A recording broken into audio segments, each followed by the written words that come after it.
Halo Rebahaners, dimanapun kalian berada, bagaimana kabarnya? Kali ini saya akan merangkum sebuah film berjudul The Run Up tahun 2022, sequel dari film The Outlaws tahun 2017, dibintangi oleh satu-satunya aktor favorit saya dari Korea. Siapa lagi kalau bukan Don Lee alias Ma Dong-suk. Pasti akan sangat brutal dan beradrenalin sekali. Jadi langsung saja pasang handsfree, simetriskan posisi rebahan, kencangkan celana dalam, selamat menonton dan cekicrot.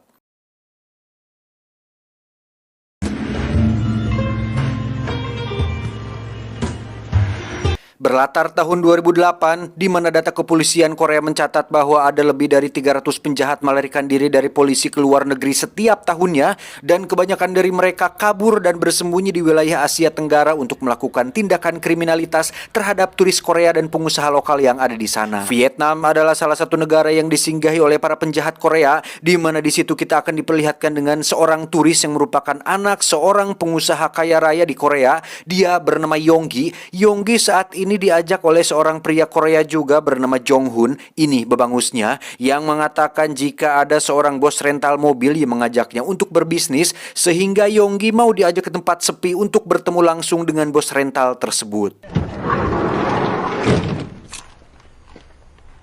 Dan inilah Kang Haesang, kita panggil saja Kang, bukan anak presiden, bukan juga seorang bos rental mobil, tetapi Kang ini adalah seorang penjahat berdarah dingin yang berniat untuk menculik Yonggi dan meminta tebusan kepada ayahnya yang seorang pengusaha kaya raya.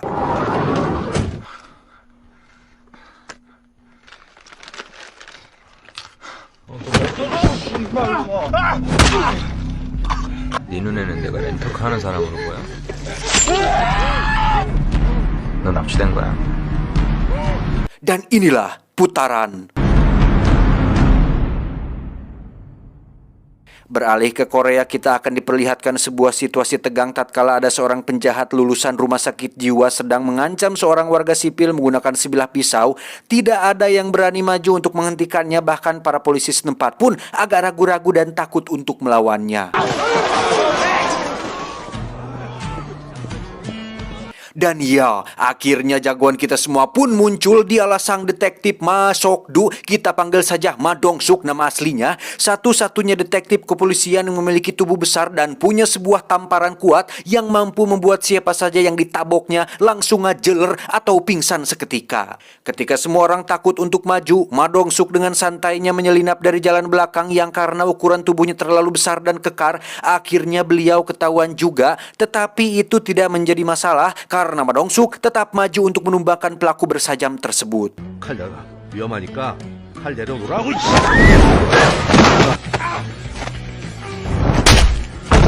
예? 기사는 이따가로 써놨냐?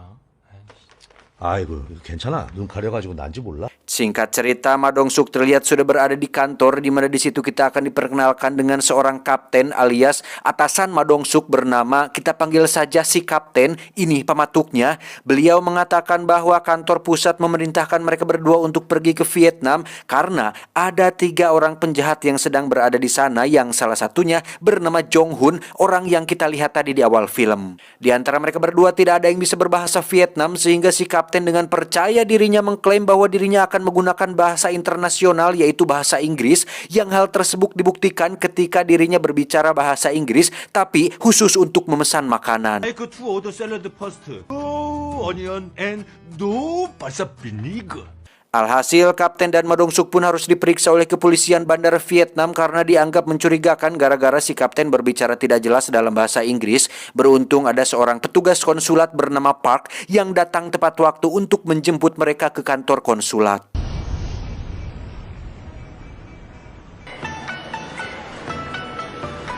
Kembali ke misi, si petugas konsulat mengatakan bahwa selama setahun ini sering sekali terjadi kasus orang hilang dengan modus penculikan, uang tebusan diberikan tapi korban tetap dibunuh, bahkan ada yang jasadnya masih belum ditemukan sampai saat ini. Tak ingin keluar dari tugas, si kapten pun menyuruh Ma Dong-suk untuk fokus saja pada target mereka, yakni si Jong-hun, di mana dia ternyata sudah menyerahkan diri dari tadi dan saat ini sedang berada di ruangan lain di kantor tersebut. 아유 얄밉게도 처먹네. Seperti biasa, seorang penjahat kecil atau amatir selalu merasa jago di depan Ma Dong-suk tanpa tahu apa hal mengerikan yang bisa diperbuatnya, sehingga ketika Jong-hun menolak buka suara mengenai keberadaan dua temannya yang lain, Ma Dong-suk terpaksa meminta kaptennya untuk menutup CCTV karena sebentar lagi akan dilakukan sesi kejujuran untuk mengetahui seberapa kuatkah si Jong-hun ini bisa menahan tes kejujuran tersebut. 귀를 하나?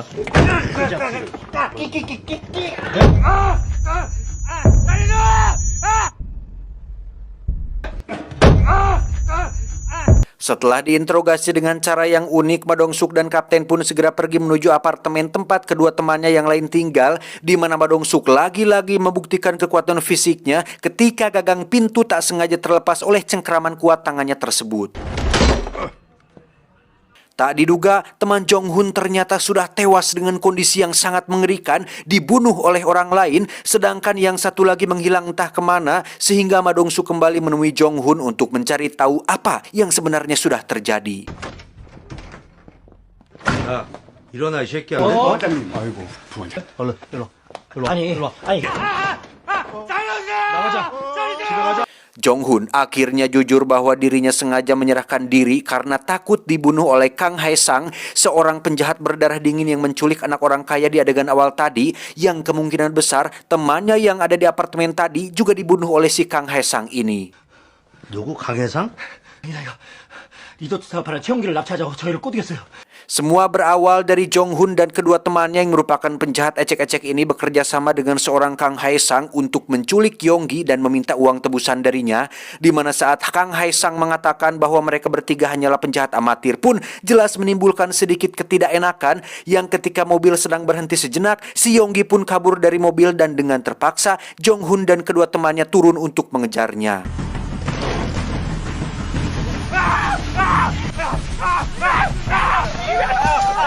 Saat sudah tertangkap itulah muncul si Kang Hae-sang yang nyerenteng membawa parang dan langsung mencincang Yonggi saat itu juga. Sontak hal itu menimbulkan kemarahan bagi Jong-hun dan kedua temannya karena niat awalnya hanya menculik, kok jadi brutal dan sadis seperti ini. Dengan tidak puguh-puguh, Kang Hae-sang dan satu partnernya pun membunuh teman Jong-hun dengan menggorok lehernya, yang akhirnya mengungkapkan siapakah sosok Kang Hae-sang ini sebenarnya. Ternyata adalah seorang pembunuh berdarah dingin yang juga merupakan pelaku atas hilangnya 13 turis Korea yang terjadi pada tahun ini. 대가리 하나 줄어서 좋지. Sadar bahwa Kang Hae-sang tidak akan segan-segan membunuh mereka berdua, Jong-hun dan satu temannya pun menurut saja ketika dia dan partnernya menyuruh mereka berdua untuk menggali tanah, di mana Kang Hae-sang sendiri yang memiliki perawakan kekar berotot pun memotong jasad tangan Yonggi dan mengirimkannya ke ayahnya untuk tetap meminta uang tebusan atas anaknya yang sudah meninggal. Senekat dan sebrutal itulah sosok si Kang Hae-sang ini, jadi jangan main-main.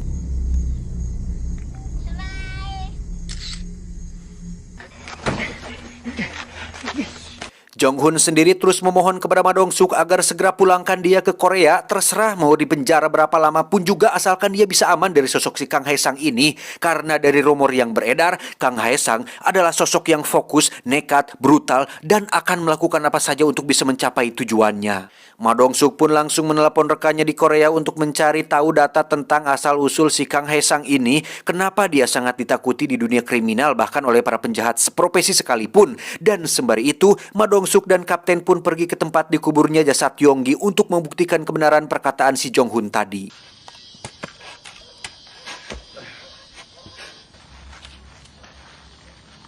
야, 찾았다. 찾았어.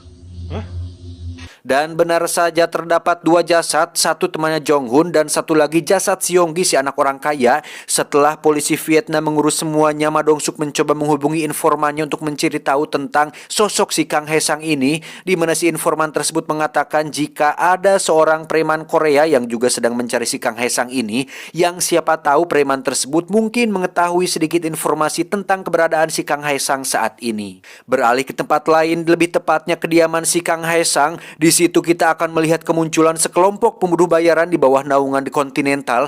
Mereka semua dibayar dan diutus oleh ayah Yonggi, tentu saja untuk membunuh Kang Hae-sang dan membalaskan kematian putra satu-satunya. Di dalam apartemen mereka hanya menemukan koper berisi uang dan emas batangan hasil semua kejahatan Sang Hae-sang selama 1 tahun ini, sehingga sebelum Kang Hae-sang pulang, mereka pun mengamankan uang tersebut untuk dikirim kepada ayah Yonggi. 일단 돈부터 보내죠. Kembali ke Madongsuk dan sang kapten yang mendatangi markas judisi preman Korea sudah jadi lagu lama ketika para penjaga bertindak sok jago di depan Madongsuk, sehingga untuk kesekian kalinya Madongsuk terpaksa mengepalkan tangannya lagi untuk menumbangkan mereka semua tanpa ampun.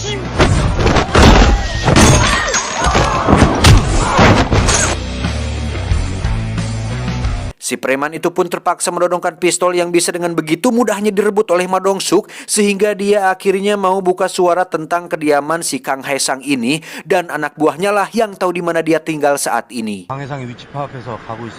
너는 뭐 좀 나온 거 없어? 이름은 최춘백, 좋은캐피탈이라고 대법제 회장입니다. Sementara itu, Kang Haesang terlihat baru saja pulang dari tempat karaoke. Melihat ada puntung rokok yang masih menyala, dia sudah bisa langsung menebak jika ada seseorang yang sudah masuk ke dalam kamarnya tanpa izin, sehingga Haesang langsung masuk ke kamar mandi dan menutup pintunya rapat-rapat. Dan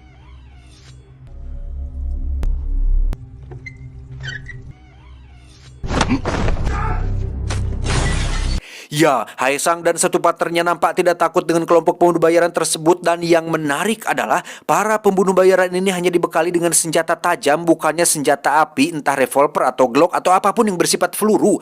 Nampaknya para pembunuh bayaran ini merasa kurang greget apabila menggunakan pistol seperti moto Kang Medog, sehingga mereka semua harus bertarung melawan Haesang menggunakan sajam dan tangan kosong saja.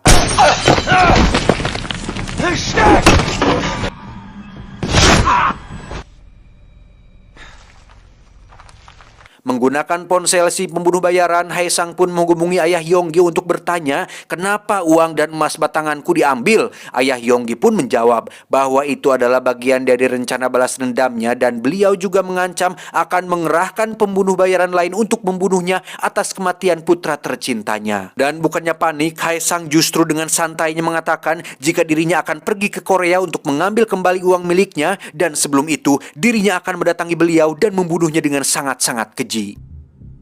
다시 보내. 아니면 내가 한국 갑니다.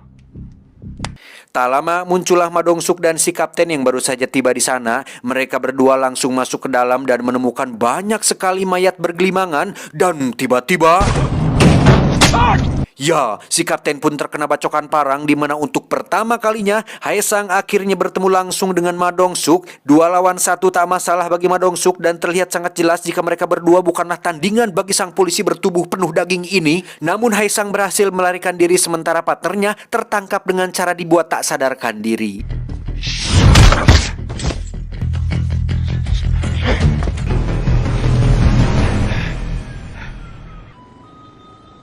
알았어, 그 새끼 내가 잡을 테니까 넌 안정을 좀 취해. 어떻게 안정을 취해? 이제 나 혼자 오줌도 못 싸. 두 분 다 추방 결정 내려졌습니다.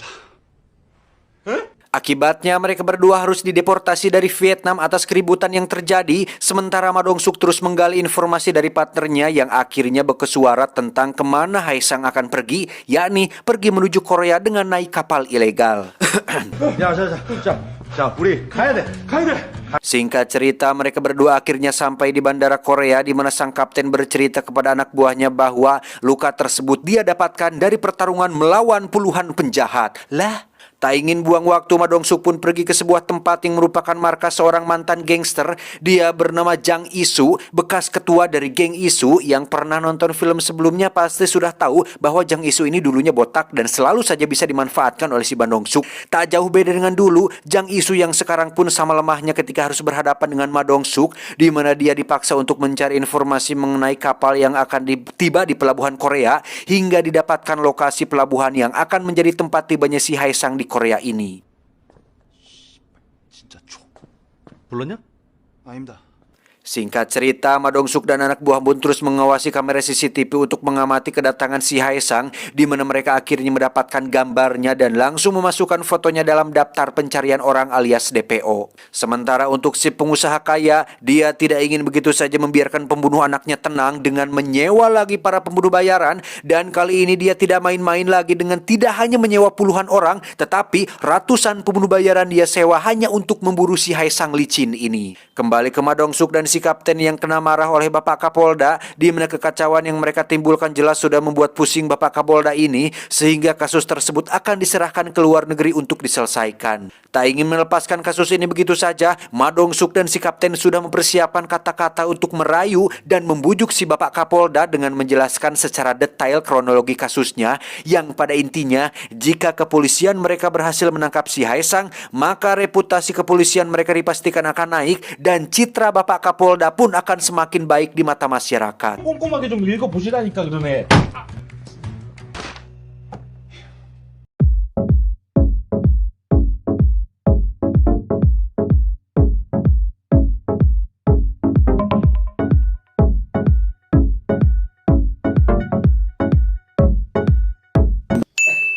Setelah menemui Bapak Kapolda, Ma Dong-suk bersama anak buah pun pergi ke tempat si pengusaha kaya raya untuk memberi penghormatan terakhir kepada Yonggi yang sudah meninggal.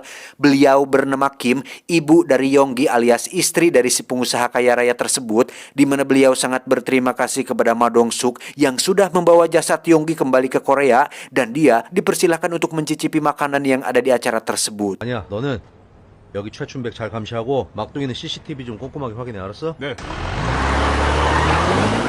Sementara itu kita akan diperlihatkan dua orang Filipina yang baru saja tiba di Korea. Mereka merupakan penjahat dan pembunuh kejam sama seperti si Haesang, dan justru kedatangan mereka berdua ke sini adalah atas undangan si Haesang yang membutuhkan bantuan untuk membawa kembali uang dan emas batangan yang telah si pengusaha ambil. Mereka berdua langsung pergi ke gedung tempat diadakannya upacara penghormatan almarhum Yonggi, di mana saat akan masuk, di situ mereka melihat ada sebuah mobil berisi 6 orang pembunuh bayaran yang sepertinya disewa untuk memburu si Haesang. Tanpa rasa takut akan kalah jumlah, mereka berdua pun dengan percaya dirinya membuka pintu mobil, yang sontak hal tersebut membuat ke-6 pembunuh bayaran ini terkejut. Loh, siapa antum? Tanpa banyak omong, mereka berdua langsung membunuh ke-6 pembunuh bayaran tersebut dengan hanya menggunakan parang dan sebilah belati. Sementara di lantai atas, si pengusaha terlihat baru saja akan meninggalkan acara dengan ditemani 2 bodyguard, di mana beliau akan sangat dibuat terkejut ketika baru menyadari jika salah satu bodyguardnya adalah si Haesang yang diam-diam sudah menyusup, sehingga ketika lift sedang melaju ke bawah, Haesang langsung membunuh bodyguard tersebut dan membawa Pak pengusaha bersamanya. 강혜성입니다.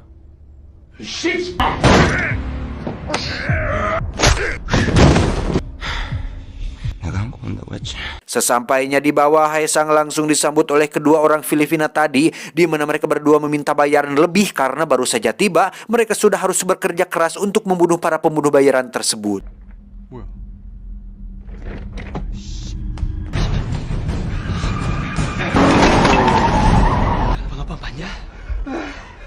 Alhasil, si pengusaha pun disiksa dan dipotong jempolnya sebagai video permintaan uang tebusan, di mana Haesang meminta uang tebusan sebesar $2 juta dan harus diantar langsung oleh istrinya, Ibu Kim, dengan hanya ditemani supir saja tanpa ada polisi yang ikut campur. 안 그러면 남편도 죽는데? 그랬으면 나는 고맙지. 우리 내일은 잘해서 남편 한번 살려봅시다. Bingung karena wajah Ma Dong-suk sudah dikenali dan anak buahnya juga rawan untuk dikenali, Ma Dong-suk akhirnya meminta bantuan kepada Jang Isu, sang mantan ketua gangster, untuk jadi supir Ibu Kim, dan sangat mengejutkan, Jang Isu bersedia untuk melakukan hal tersebut. 진짜 족같네 진짜. Membawa uang sebanyak $2 juta tentu membuat Jang Isu ngiler dibuatnya dan sangat ingin sekali memilikinya karena bisa memulai kehidupan baru tanpa harus melakukan bisnis ilegal lagi. Namun saat ini dirinya harus fokus untuk jadi supir Ibu Kim sesuai perintah dari Ma Dong-suk.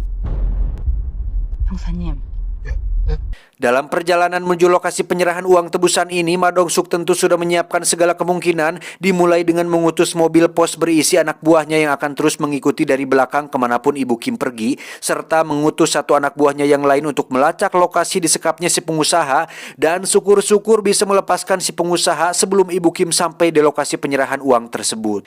Tak hanya Ma Dong-suk, Haesang juga sudah mengirim kedua orang Filipina tadi untuk terus mengikuti pergerakan Ibu Kim, di mana mereka akan merebut uang tebusan tersebut di tengah jalan karena tidak ingin menyerahkan si pengusaha tersebut begitu saja.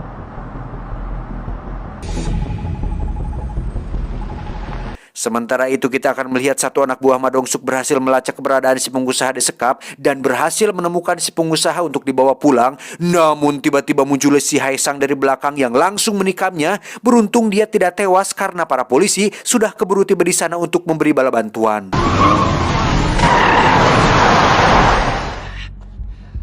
너 왜 그래?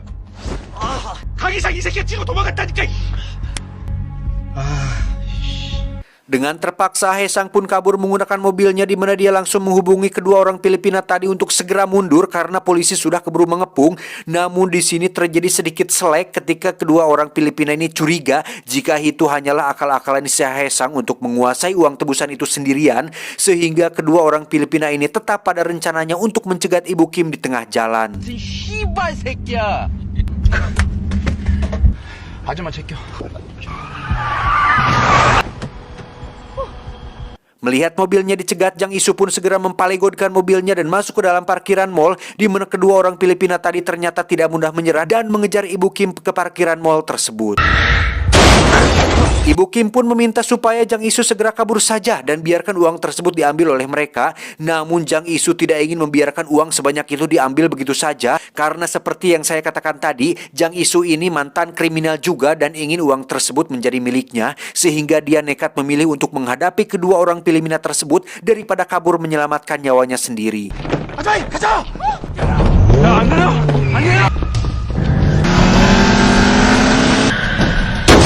Jang Isu akhirnya berhasil kabur membawa uang tebusan tersebut, sementara satu orang Filipina itu pergi mengejar Ibu Kim dan yang satunya lagi harus berhadapan dengan dua orang polisi yang sudah tiba di sana.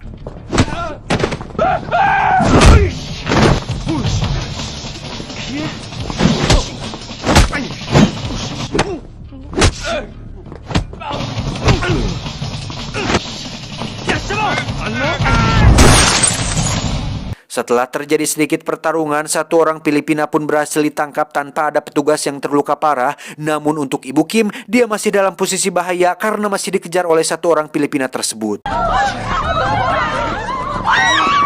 Saat itulah muncul Ma Dong-suk yang langsung mematahkan pergelangan tangan si penjahat Filipina ini, yang karena tak ingin ditangkap begitu saja, dia terus melawan Ma Dong-suk hingga terpaksa mengeluarkan bogeman serius yang pastinya membuat si penjahat langsung ngagoler tidak walak kaya. 이거 가져가. Kembali ke Jang Isu yang sedang kabur, dia sempat berhasil dicegat oleh Hae-sang, tetapi dengan semangat ingin kaya mendadak, Jang Isu pun lari membawa koper tersebut dan berhasil masuk ke dalam mobil taksi. 새 인생은 이렇게 시작하는 거야.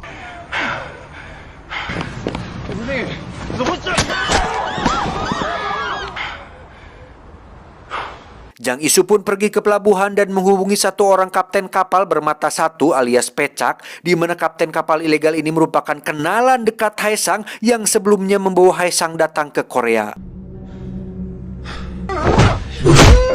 Alhasil bukannya dijemput oleh si kapten kapal, Jang Isu justru didatangi oleh si Hae-sang yang bermaksud untuk mengambil kembali uangnya, di mana Jang Isu sempat petantang petenteng menolak memberikan uang tersebut. Tetapi ketika sajam Hae-sang lebih besar daripada miliknya, saat itulah Jang Isu langsung kabur tanpa melakukan perlawanan sedikit pun. 오지 말라고 이 개새끼야.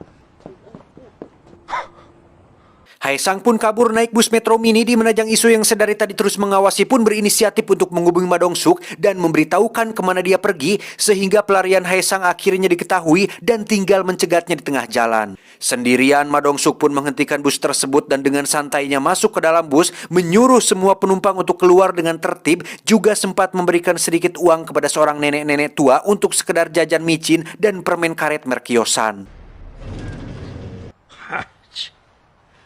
Seperti biasa, Hae-sang menggunakan parang legendnya, sementara Ma Dong-suk melepas ikat pinggangnya untuk membalut kepalan tangan besarnya, di mana mereka berdua bertarung secara brutal sampai-sampai merusak fasilitas di dalam bus tersebut.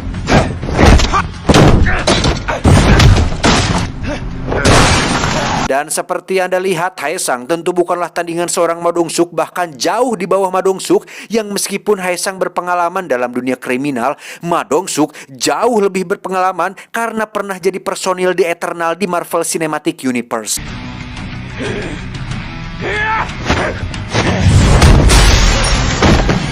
Terlempar keluar dari bus tak membuat Haesang menyerah begitu saja. Dia mengambil wiper mobil dan sempat melukai lengan Ma Dong-suk, sehingga tanpa ragu lagi Ma Dong-suk mengangkat tubuh Haesang dan membantingnya ke mobil hingga membuatnya tak berdaya. Masih tak menyerah juga, Haesang kemudian berbacot-bacot ria dengan mengatakan bahwa dia akan membunuhnya dan membunuh semua anggota keluarga Ma Dong-suk, yang ketika kesabarannya sudah habis, Ma Dong-suk pun langsung melakukan bogeman super serius yang membuat Haesang tidak sadarkan diri.